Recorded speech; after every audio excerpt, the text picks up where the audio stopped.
যি মদাহী জুবিনৰ সমাধিত যাব, যোনে জুবিনৰ সমাধিত মদ ঢালিব, ধৰি লওক মই চোচৰাই আনি এৰেষ্ট কৰিম। চাৰ্জশ্বিট দিয়াৰ পিছত যোনে জুবিনৰ সমাধিত মদ ঢালিব তাক মই 100% এৰেষ্ট কৰিম। যিসকল বুদ্ধিজীৱীয়ে জুবিনক মদৰ লগত তুলনা কৰিছিল তেওঁলোকে অসমৰ ৰাইজৰ লগত ক্ষমা খুজিব লাগে। কি জুবিনক মদেদি চিনি পাব, জুবিনক চাধাৰ টেমা দি চিনি পাব।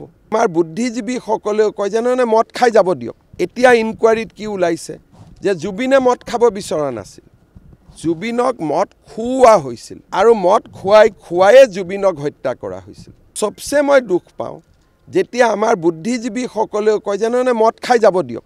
আমাৰ ৰীতা চৌধুৰীৰ দৰে বাইদেউ যেন মদ খোৱাটো এক ফেচবুক পোষ্টটো দেখিব, কিন্তু এতিয়া ইনকুৱাৰীত কি ওলাইছে যে জুবিনে মদ খাব বিচৰা নাছিল, জুবিনক মদ খুওৱা হৈছিল আৰু মদ খুৱাইয়ে জুবিনক হত্যা কৰা হৈছিল। এইটো আমাৰ তদন্তত প্ৰকাশ পাইছে। এতিয়াতো তদন্তত লুকাবলগীয়া একো নাই, আমি গৃহ মন্ত্ৰালয়ৰ কাগজো দিলোঁ, এপ্ৰুভেলো আহিলে। গতিকে যিসকল বুদ্ধিজীৱীয়ে জুবিনক মদৰ লগত তুলনা কৰিছিল তেওঁলোকে অসমৰ ৰাইজৰ লগত ক্ষমা খুজিব লাগে। যদি ভূপেন হাজৰিকাক অসমৰ নতুন প্ৰজন্মই গানেৰে চিনি পায়, মানুহে মানুহৰ বাবেৰে চিনি পায়, যদি ভূপেন হাজৰিকাক শ্বহীদ প্ৰণামো তোমাকে দি চিনি পাব, কি জুবিনক মদেদি চিনি পাব, জুবিনক চাধাৰ টেমা দি চিনি পাব? এইটো কি জুবিনৰ প্ৰতি ন্যায় হ'ব নেকি? 38,000 গান নোহোৱা হৈ গ'ল, জুবিনে গোৱা সুন্দৰ বৰগীতবিলাক নোহোৱা হৈ গ'ল, জুবিনে গোৱা বিহুবিলাক নোহোৱা হৈ গ'ল। জুবিন মানে কি থাকিল যে জুবিনৰ সমাধিত গৈ মদ ঢালক। চাৰ্জশ্বিট দিয়াৰ পিছত যোনে জুবিনৰ সমাধিত মদ ঢালিব তাক মই 100% এৰেষ্ট কৰিম। মই চাৰ্জশ্বিট দিয়ালৈকে ৰখি আছিলোঁ, কাৰণ চাৰ্জশ্বিটত আপোনালোকে বুজি পাব যে জুবিনে মদ খোৱা নাছিল, জুবিনক মদ খুওৱা হৈছিলে। গতিকে তাৰ পিছত যি মদাহী জুবিনৰ সমাধিত যাব, যোনে জুবিনৰ সমাধিত মদ ঢালিব, ধৰি লওক মই চোচৰাই আনি এৰেষ্ট কৰিম। এনে এৰেষ্ট নকৰোঁ, চোচৰাই আনি এৰেষ্ট কৰিম।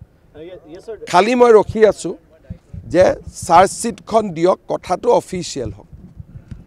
আৰু আপোনালোকে ধৰি ল'ব যে হিমন্ত বিশ্ব শৰ্মা যেতিয়া মনে মনে থাকে কিছুদিন, তেতিয়া মই বুজি পাই থাকোঁ যে কিবা এটা ভাবি থাকোঁ। আৰু মোৰ ভাৱ এইটোৱেই যে তদন্তত ওলাওক যে জুবিনে মদ নাখাইছিল, মদ খুওৱা হৈছিল। সিদিনাখনৰ পিছত জুবিনৰ সমাধিত যোনে মদ খাই যাব আৰু জুবিনৰ সমাধিত যোনে মদ ঢালিব, মই টানি চোচৰাই আনিম থানালৈকে। সবচে মই দুখ পাওঁ যেতিয়া আমাৰ বুদ্ধিজীৱীসকলেও কয় যে নহয় মদ খাই যাব দিয়ক। আমাৰ ৰীতা চৌধুৰীৰ দৰে বাইদেউ যেন মদ খোৱাটো এক ফেচবুক পোষ্টটো দেখিব, কিন্তু এতিয়া ইনকুৱাৰীত কি ওলাইছে যে জুবিনে মদ খাব বিচৰা নাছিল, জুবিনক মদ খুওৱা হৈছিল আৰু মদ খুৱাইয়ে জুবিনক হত্যা কৰা হৈছিল। এইটো আমাৰ তদন্তত প্ৰকাশ পাইছে। এতিয়াতো তদন্তত লুকাবলগীয়া একো নাই, আমি গৃহ মন্ত্ৰালয়ৰ কাগজো দিলোঁ, এপ্ৰুভেলো আহিলে। গতিকে যিসকল বুদ্ধিজীৱীয়ে জুবিনক মদৰ লগত তুলনা কৰিছিল তেওঁলোকে অসমৰ ৰাইজৰ লগত ক্ষমা খুজিব লাগে। যদি ভূপেন হাজৰিকাক অসমৰ নতুন প্ৰজন্মই গানেৰে চিনি পায়, মানুহে মানুহৰ বাবেৰে চিনি পায়, যদি ভূপেন হাজৰিকাক শ্বহীদ প্ৰণামো তোমাকে দি চিনি পাব, কি জুবিনক মদেদি চিনি পাব, জুবিনক চাধাৰ টেমা দি চিনি পাব? এইটো কি জুবিনৰ প্ৰতি ন্যায় হ'ব নেকি? 38,000 গান নোহোৱা হৈ গ'ল, জুবিনে গোৱা সুন্দৰ বৰগীতবিলাক নোহোৱা হৈ গ'ল, জুবিনে গোৱা বিহুবিলাক নোহোৱা হৈ গ'ল। জুবিন মানে কি থাকিল যে জুবিনৰ সমাধিত গৈ মদ ঢালক। চাৰ্জশ্বিট দিয়াৰ পিছত যোনে জুবিনৰ সমাধিত মদ ঢালিব তাক মই 100% এৰেষ্ট কৰিম। মই চাৰ্জশ্বিট দিয়ালৈকে ৰখি আছিলোঁ, কাৰণ চাৰ্জশ্বিটত আপোনালোকে বুজি পাব যে জুবিনে মদ খোৱা নাছিল, জুবিনক মদ খুওৱা হৈছিলে।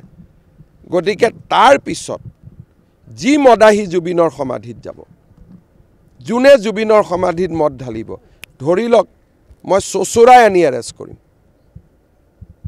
এনে এৰেষ্ট নকৰোঁ, চোচৰাই আনি এৰেষ্ট কৰিম। খালি মই ৰখি আছোঁ যে চাৰ্জশ্বিটখন দিয়ক, কথাটো অফিচিয়েল হওক।